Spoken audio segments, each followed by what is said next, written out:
Sanjay BA final का student था।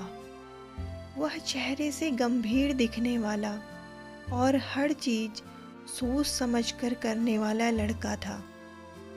उसके पापा आर्मी में थे। पढ़ाई लिखाई में वह औसत दर्जे का था, लेकिन एक्स्ट्रा एक्टिविटीज में हमेशा आगे रहता था। उसके गालों के दोनों तरफ डिंपल पड़ते थे, जो उसके व्यक्तित्व को चार चांद लगाते थे। अंजू भी संजय से कम सुंदर नहीं थी। अंजू बीए फर्स्ट ईयर की स्टूडेंट थी। दिखने में बहुत ही सुंदर थी। उसके लंबे बाल उसकी सुंदरता को 2 गुना कर देते थे। वह बहुत ही चंचल स्वभाव की थी और जीवन के हर पल को जीने वाली लड़की थी। संजय और अंजू एक दूसरे को नहीं जानते थे। बात स्कूल के एनुअल फंक्शन की है, जो दिसंबर में होना था। उसकी तैयारी 1 महीने पहले से ही शुरू हो चुकी थी। फंक्शन में एक प्ले होना था, राधा कृष्ण का। इस प्ले की सारी जिम्मेवारी मीना मैम को दी थी। कॉलेज में ऑडिशन हुए। संजय मीना मैम का फेवरेट स्टूडेंट था और वह कल्चरल एक्टिविटीज में एक्टिव भी रहता था, तो मेन रोल उसी को मिलना तय था। अब कृष्ण तो मिल गए थे, राधा को ढूंढना था। बहुत सारी लड़कियों के ऑडिशन हुए और राधा के रोल के लिए अंजू को सेलेक्ट कर लिया गया। प्ले की प्रैक्टिस के पहले दिन जब सुमित ने अंजू को देखा तो देखता ही रह गया। पहली ही नजर में सुमित को अंजू से प्यार हो गया। वो बस प्ले की प्रैक्टिस का इंतजार करता रहता। एक लड़के के लिए इससे बड़ी खुशी क्या होगी कि कॉलेज की सबसे खूबसूरत लड़की उसकी प्रेमिका है, फिर वो चाहे प्ले में ही क्यों न हो।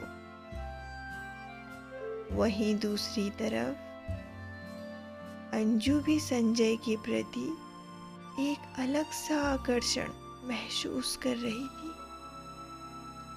प्रैक्टिस का हर एक दिन उन्हें और करीब लाता जा रहा था।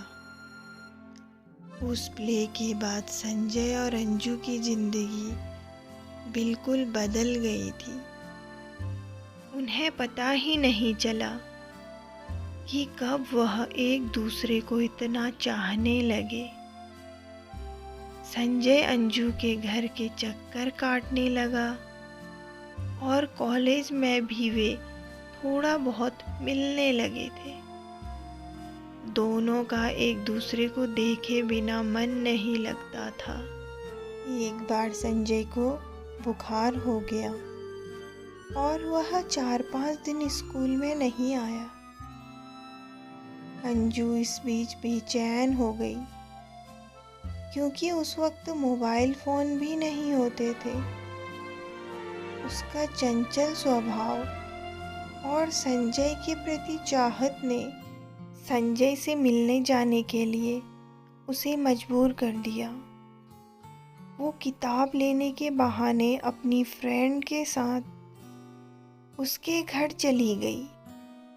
संजय उसे घर आया देखकर हैरान हो जाता है, लेकिन उसके दिल को उसे देखकर एक सुकून सा मिल जाता है। अंजू की बेचैनी भी उससे मिलकर कम हो जाती है। इस उम्र में भावनाओं का सैलाब सा उठता है, जिसे रोक पाना थोड़ा मुश्किल काम है। एसटीडी से कॉल करना, पार्क में, कॉलेज में मिलना, पता ही नहीं चला कब 2 साल बीत गए। संजय का कॉलेज पूरा हो गया। संजय आगे की पढ़ाई करने के लिए दिल्ली चला गया। यहाँ अंजू का मन कॉलेज में नहीं लगता था, तो उसने कॉलेज को छोड़कर लॉ की पढ़ाई की। कुछ समय तक उनके मन में खालीपन रहा, मन नहीं लगता था। एक दूसरे की याद भी आती थी, फोन पर थोड़ी देर बात भी हो जाती थी, लेकिन अब मिलना पॉसिबल नहीं था। फिर धीरे धीरे दोनों अपनी अपनी स्टडी में व्यस्त हो गए। उनके अपने अपने फ्रेंड सर्किल बन गए। समय के साथ साथ वो समझदार हो गए। अब उनको पता चल चुका था कि वो एक आकर्षण था, जो कि उस पड़ाव पर हर लड़का लड़की को अक्सर हो ही जाता है। संजय की जिंदगी में आज कोई और लड़की है और अंजू की शादी हो चुकी है। इस तरह एक प्यारी सी लव स्टोरी में एक अच्छा सा मोड़ आ जाता है। लेकिन वो एहसास आज भी दोनों को गुदगुदाता है। आज भी जब कभी संजय अपने पुराने कॉलेज और शहर से गुजरता है, तो उसे अंजू के साथ बिताए वो पल याद आ जाते हैं।